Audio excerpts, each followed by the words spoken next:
Welcome to the Mind What do we really mean by genius? Matters Giftedness is so much more than an academic label. podcast.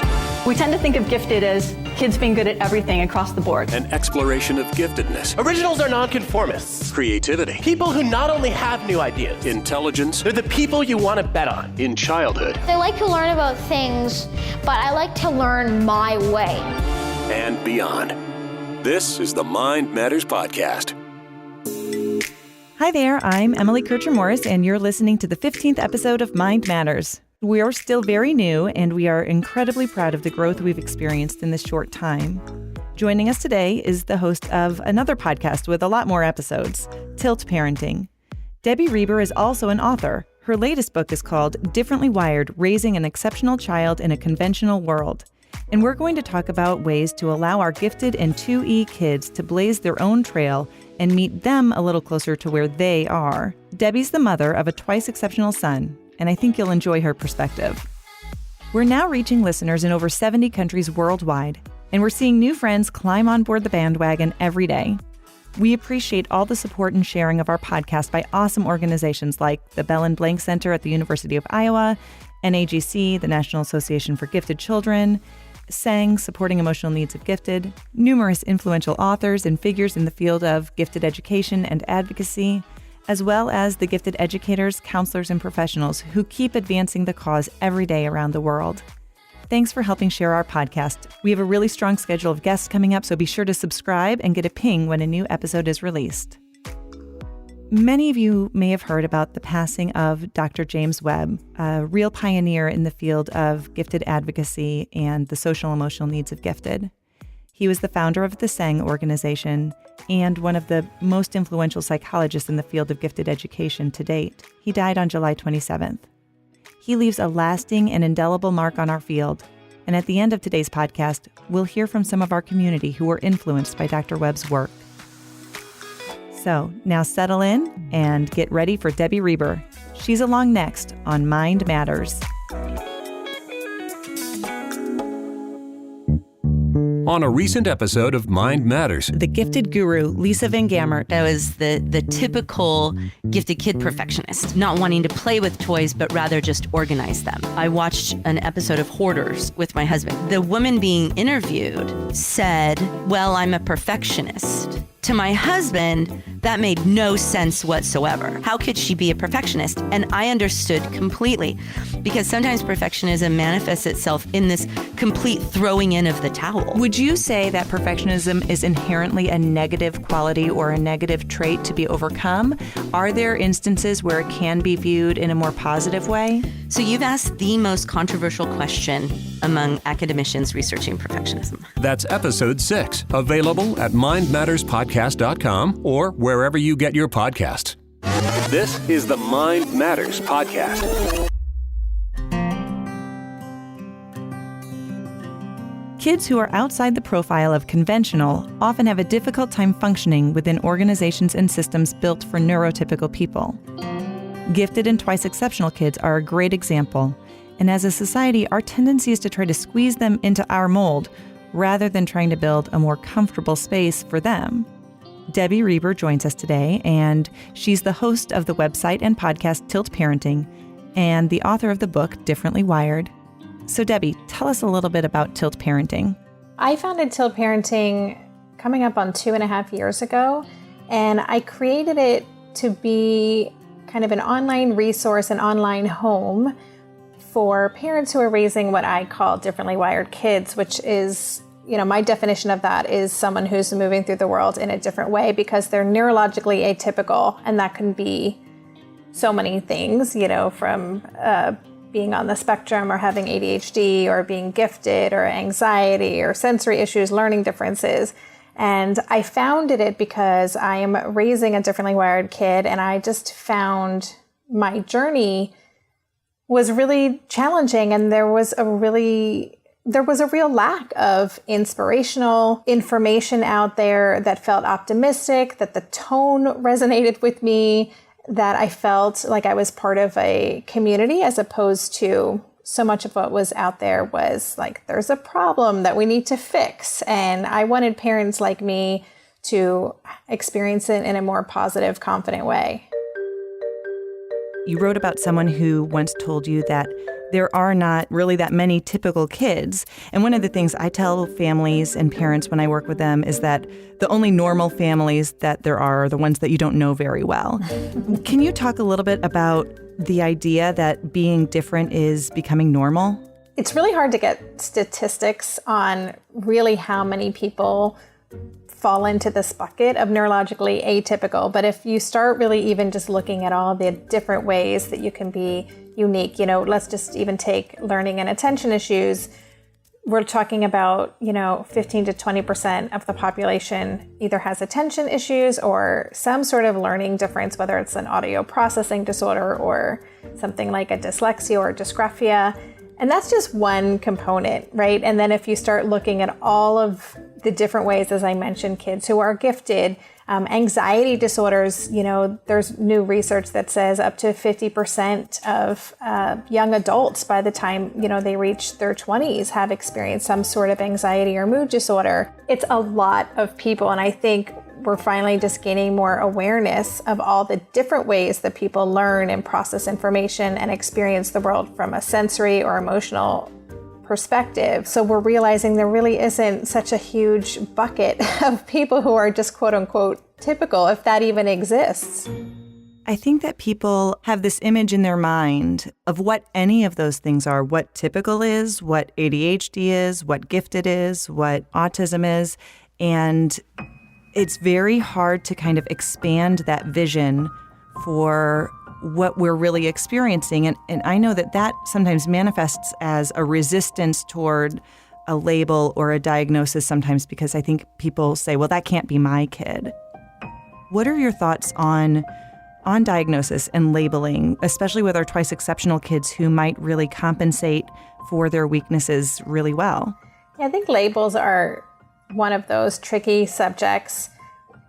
When, we went through the diagnostic process years ago, one of the people who went through that with us said that a diagnosis is only as good as the services that it gets you. And that is certainly one way to approach it. So if a child isn't thriving for some reason because of a learning difference or a processing difference, then having a diagnosis can be super helpful to make sure that they get the kind of support and accommodations that they need in school.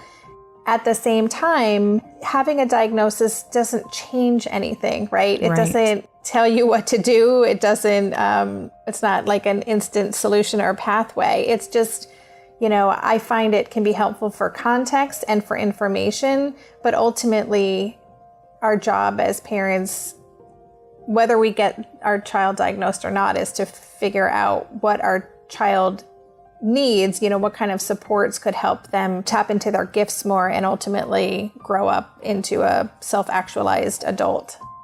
Clinicians often understand that there is a benefit to having a diagnosis. It can help with medication or educational accommodations. And sometimes it's good to just be able to call something what it is, get it out in the open and neutralize the stigma. And it really is stigma, right? If we talk in hushed tones about things, or we don't want people to know, and we treat these things like they're a dirty secret, it's just perpetuating that. And, there was an article, and I'm going to forget the actor's name who wrote it. It went viral maybe a month ago.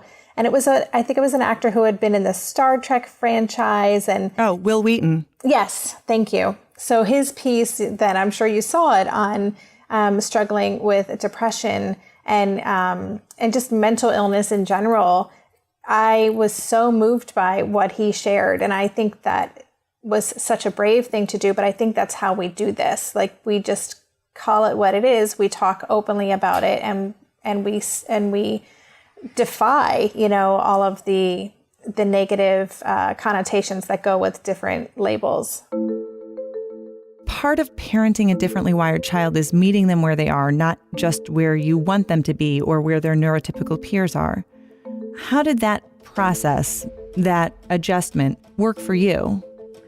It's just happened so slowly, over time, and a constant reminding myself and my husband of, Dr. Ross Green's wise words that children do well when they can. And, just just starting to really catch myself when I'm having a knee-jerk reaction to something, or if I'm getting triggered emotionally about something, then it's usually because I'm making, my child's behavior mean something to me. And so over the years, and as I've gotten a lot of opportunity to practice these skills, I can recognize now when I get that feeling that is time for me to kind of take a pause and say, okay, what about this is about me, and separate it out, and always going back to that, to that thought, that idea that, what child would choose to get really dysregulated or frustrated about something? Like that's, these aren't choices. This is a lack of skill. But it has taken me years, and it's still something that I don't do perfectly at all. I still get caught up in that, as you were saying. Homeschooling isn't always an option for everyone, but trying to meet kids in the middle is as important for educators as it is for parents.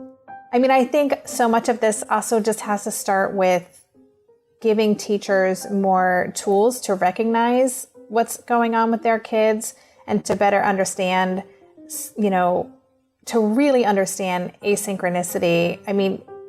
As I wrote about in the book, one of the school experiences we were in was a pretty prestigious private school for highly gifted kids. And there was such a lack of awareness there for asynchronous development. I found myself having to explain it and being really perplexed about that. Like, you guys are the experts in this. This is kind of a pretty common phenomenon with highly gifted kids. So I think just, making sure that teachers are more prepared to recognize what's going on and to really consider that things that look like behavioral challenges, or, again, as I'm using Ross Greene's terms a lot, but they're really just indicators of lagging skills or unsolved problems.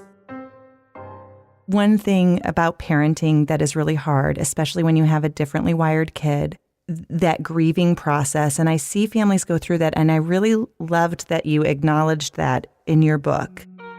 I very much believe that one of the key contributors to what's keeping, what I say, keeping us stuck, keeping this current broken paradigm in place is actually us as parents of atypical kids, because we're in the best position to support these kids. But in order to do that, we need to deal with our own issues. We need to get clear on where we're stuck in our thinking about what's possible for our kids and who they are. And we need to figure out how to really embrace them. But I don't think we can do that unless we acknowledge the ways that our parenting journey isn't reflecting the expectations we had. And so, I talk about that in my book. I actually use the word mourning, and I don't think that that's too strong a word when you're talking about just giving yourself time to stop and say, okay, this is not what I envisioned. So this is going in a whole different direction.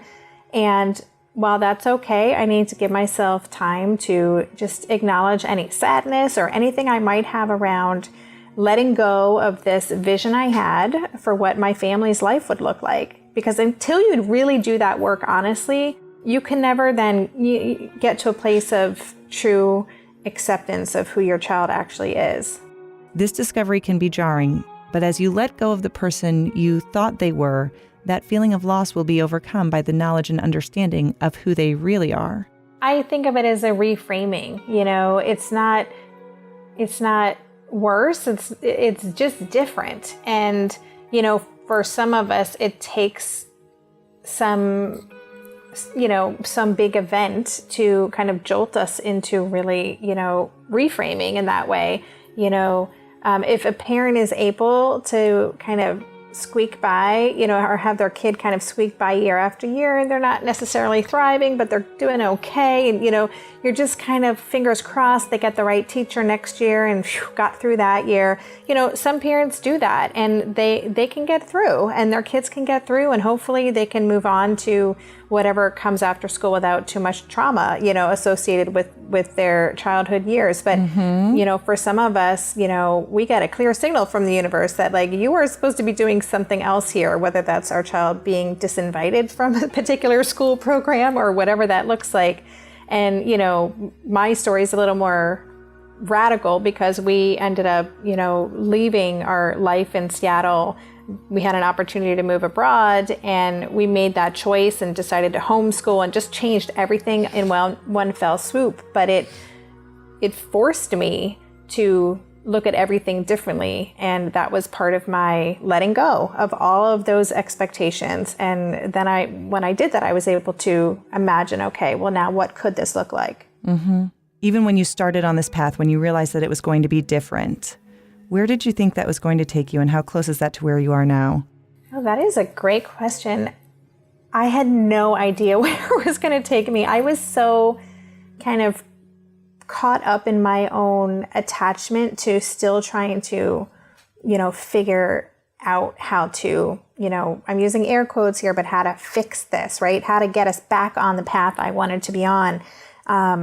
So I couldn't really see past that. I was like, and if I started to envision it too far down the road, I got really scared. Like I started awfulizing, all my fears about the unknowns in the future. And is this going to ever happen, or will this happen? And so I would just kind of spiral out of control. So, where I am now, it's so much better than anything I could ever have imagined. And that's not to say that, our life is perfect or, we don't still have things that we're working through. But as a family, we're working so well together, and we're in such a completely different place that when I was even writing this book, I didn't even recognize so much of what we had been through. I had to really refer back to old notes and emails and correspondence with teachers. And I was like, wow, we really have come a long way. One of the things that I heard you just kind of mentioning is also about going at the pace that Asher needs to go, like realizing like there's no specific timeline for that. And I know that that's one of the tilts. I don't remember which number it is. I don't know. You didn't memorize all the numbers of the tilts? I did not, and I don't have a list in front of me. I'm sorry. I'm unprepared. I don't have them memorized either. But talk a little bit about that growth process and adjusting it as needed. Yeah, so that, just for listeners, it's tilt 6. It's let your child be on their own timeline. And that is a biggie. And these all in some way tie back to questioning, the vision we had or who we think our child should be. And there is such an emphasis on these milestones, and our kids need to be able to read by this grade. Or, I was actually just having coffee with a fellow parent here in Amsterdam this morning whose child is in the Dutch system, and it's a very similar approach. Like at this age, they need to be doing this, or there's a problem, or they're just not smart. And it does such a disservice to our kids. And if we can, as parents, confront fears that we might have around, well, what does it really mean if my child isn't, doing this by this age, let's just broaden our view here for a minute and think about what's really important. And I'm just going to share, my son Asher is really into calligraphy right now and cursive. And this is someone who has never really loved to write, had very kind of sloppy handwriting, and it would slow him down to the point where I was like, just type stuff. You don't need to do this by hand. It's labor intensive. There's no need for you to ever learn cursive. It's not a big deal. So I just was like, you don't need to know these things. Let's not have them stress you out. But I know that in many schools that would be unacceptable. And on his own, he this year, because of an interest in typography, became interested in cursive, and now he's got the most beautiful calligraphy. I'm like, oh my goodness. That's cool. And it was his own timeline. It was his idea. He owns it. He feels great about it. And I didn't have to force anything. Sometimes when you let go of those timelines and those expectations, you might get there anyway. Definitely. And I also think our kids pick up when we feel that they're not performing where they should be. Even if it's something we're not, verbalizing, if we put a lot of pressure on them, or, we start buying, extra workbooks or whatever, they're going to get the sense like I'm behind here. And we want to push them appropriately, but they also, a lot of them need scaffolding. They need extra support. And when they can come to something on their own time, then they have that sense of, autonomy and achievement. So rather than it feeling like something that they were bad at, they're going to feel really empowered about it. The neurodiversity movement is an effort to recognize the symptoms of what have traditionally been considered disabilities and to reframe them as strengths. The critics of the neurodiversity movement say we're looking through rose-colored glasses. What do you say to those critics? I think that to push for acceptance of neurodivergence and just helping people, on a broad scale, recognize that there are many, many ways to move through the world doesn't have to be at the expense of recognizing that there can be real challenges associated with certain, learning differences, or if you want to use the word disabilities, or diagnoses. And I think there's room for both. As a parent, of course, I see all of the differences in Asher as just part of who he is. I don't see them as negatives. Are there certain aspects of, these kids' lives that could create more challenges for them? Yes, sure. And I think we all have our things that can create challenges for us. Are there certain things that we can build supports around to help them that, and the way that I've always talked about this with Asher is, this is something you should just be aware of. There's an expectation that this is how this is done. And you don't have to do it that way, but you should be aware that people may be confused if you don't, and they may not be able to receive what you're trying to do in the way you intended. So, I think there are some skills for sure, but I believe so deeply in my heart that there is no one way of being normal. And I don't believe this is a good or a bad thing. I truly believe difference is just part of the human experience, and we need to kind of embrace it in all of its forms. So you're talking directly to parents of differently wired kids right now. What do you say? You're the right parent for your child. I think we can feel like we're not prepared, or we don't have what it takes, or we're failing. We can be super hard on ourselves, and just know that you have everything you need to support who your child is. You have what it takes. So that would just be one thing. But just recognizing that our kids are not broken. Our goal isn't to fix our kids. Our goal is to help them become fulfilled humans who can contribute their gifts to the world. So if we kind of get outside of our own minds about, what their life should be like, and instead recognize them as, creative, resourceful, and whole beings on their own journey, and our job is to support them however we can, then we don't have to feel so attached to the outcome or it looking a certain way, and we can really celebrate and embrace who our child is. Differently Wired is available on Amazon.com and most online bookstores, as well as Barnes & Noble or your local bookstore. TiltParenting.com is where you'll find more info, and Debbie's podcast, also called Tilt Parenting. She's on all the social media platforms at Tilt Parenting as well. Debbie Reber, thanks for joining us. Thank you. Much more to come. To reach the Mind Matters podcast, go to our website, mindmatterspodcast.com, and click on Contact. Follow us on Twitter @MindMattersPod, on Facebook @Mind Matters Podcast, or you can reach our YouTube channel through our website. This is the Mind Matters podcast. So here we are, a part of this differently wired world and the neurodiversity movement. We, as parents and educators, refuse to accept that there is no other way forward than the way things have always been done. We insist that the system change to help our kids move forward. As is true for many of us, our early life experiences propel us toward our future careers and passions. I remember being in elementary school and knowing I didn't fit. My first grade teacher told my mom that my work was always correct, We just had to dump everything out of my desk to find it. My mom was a tireless advocate for me at a time when I probably wouldn't have been identified as gifted or ADHD. My mom is not one to cry, but she remembers a 5th grade parent-teacher conference where my teacher's feedback that her daughter was lazy and unmotivated brought her to tears. My mother likes to remind me that we get the children we deserve, usually with a slight smirk on her face. Now, as the mom to 2 2-y kids, and one too young to be diagnosed, but I think we can all see the writing on the wall, I know firsthand the pain and struggle when you see your child hindered from their potential because of things that they truly can't help. I find myself trying to find the delicate balance between providing structure and expectations while also meeting them where they are.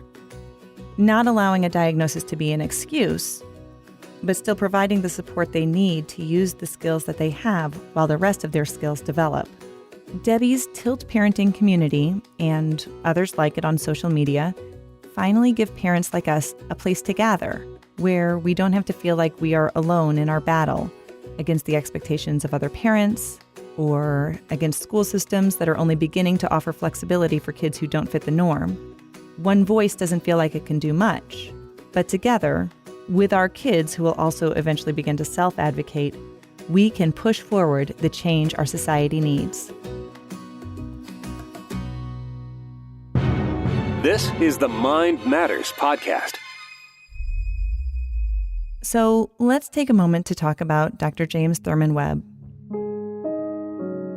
Dr. Webb was the founder of the SENG organization and Great Potential Press, 2 highly influential organizations in the field of gifted education. Through the outpouring of grief when the news of his passing rapidly spread through social media, one can see the impact he had on our community, both professionally and personally. In an article Dr. Webb presented at a conference in 2008, he spoke about existential awareness. I sat with a friend who was dying of lung cancer, he said, and we talked about rippling, how the influence of his life had rippled out widely to affect the lives of people, many of whom he did not even know. Dr. Webb then recalled the work of Irvin Yalom. Yalom said, "Each of us creates, often without our conscious intent or knowledge, concentric circles of influence that may affect others for years, even for generations." Dr. Webb, thank you for your ripples. I thought of you, hoping that the ripples would make you notice me. And now you're here, sunlight on the ripples. Somehow you notice me.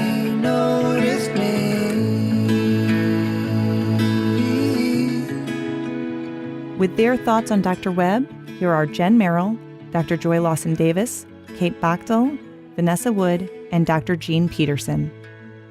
I never had the opportunity to work with Jim Webb, and I certainly didn't know him as well as others did, but his impact on my life and that of my family is immeasurable. SENG and the SENG model parent groups were lifesavers for my family when I stumbled upon them nearly a decade ago.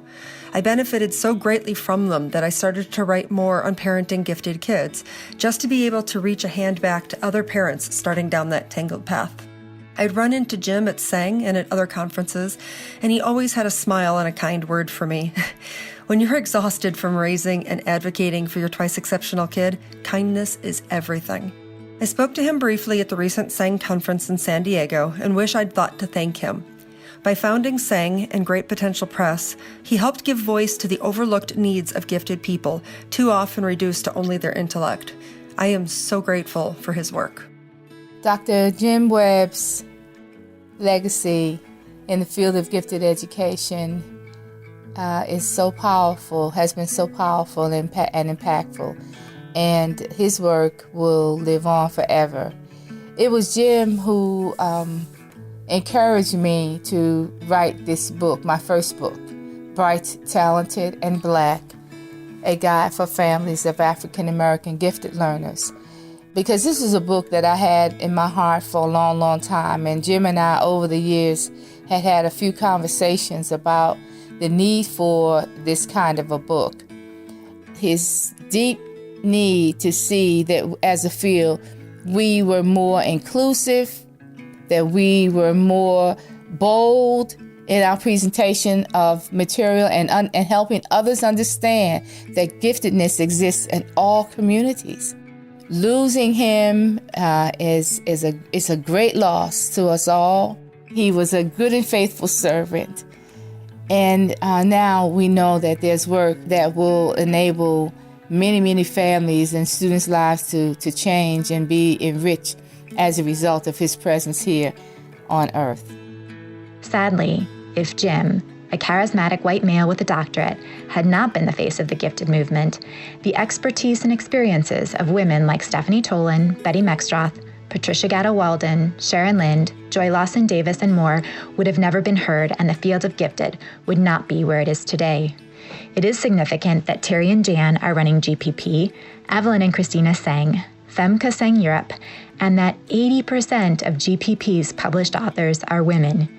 We can honor Jim by having the courage to embrace more feminine, circular leadership structures that align with the goal of creating more inclusive and harmonious communities. He was a mentor to countless individuals, colleagues, friends, and organizations across the globe. Most recently, Jim and I conversed again on the dire need of training and understanding among professionals in the healthcare community and the upcoming speaker series, Understanding Giftedness Through the Eyes of the Highly and Profoundly Gifted. In April, Dr. Webb presented Modern Tragedy, Misunderstanding, Misidentification, and Misdiagnosis, alongside a psychiatrist, a parent, and an educator, a true stakeholder panel. I knew at the time this was a magical moment, a room of passionate stakeholders, an interactive case study discussion of a highly gifted child, and the overarching caring wisdom of international giant in the field, Dr. James T. Webb. Jim's soft words, his kind heart, his tireless advocacy for gifted children and adults will be the beacon of light in us all. Thank you, Jim. I learned about Jim Webb gradually. I sort of came from nowhere when I first attended the National Gifted Education Convention, NAGC. Others who attended those NAGC sessions became familiar to me, and soon I made a point to sit by some of them, like Jim, and chat before and after sessions. But later I attended regularly and presented. I became more and more aware of Jim's huge impact on the field. He published one of my books eventually. I became better and better acquainted with him and his work, and I conferred or collaborated with him on some projects. The amazing book, Guiding the Gifted Child, now in a different edition, the proliferation of parent support groups, his introducing concepts like existential depression and the misdiagnosis of characteristics associated with giftedness, his guidance of parents, his emphasis on psychoeducational information to help gifted kids and their parents make sense of themselves, his creating great potential press and publishing powerful books. These come to mind as monumental, and I'm sure I don't have a good grasp on the breadth of all that he was involved with. I recall chuckling with him over the lines, "All important aspects of giftedness can't be measured, and all things that are measured aren't necessarily important." I'm guessing I'm not the only person in the field who sort of took Jim for granted. He was so steady, so wise, so present, so enduring, so undramatic, so parental. If he were here right now, I'd thank him from the heart. I'd hug him. I'd tell him how grateful I am to be among the gentle legions that have followed him, all hoping now to carry on his legacy. There's still a lot of work to be done. We're up for it, but we'll miss him. I thought of you, hoping that the ripples would make you notice me. And now you're here, sunlight on the ripples. Somehow you noticed me.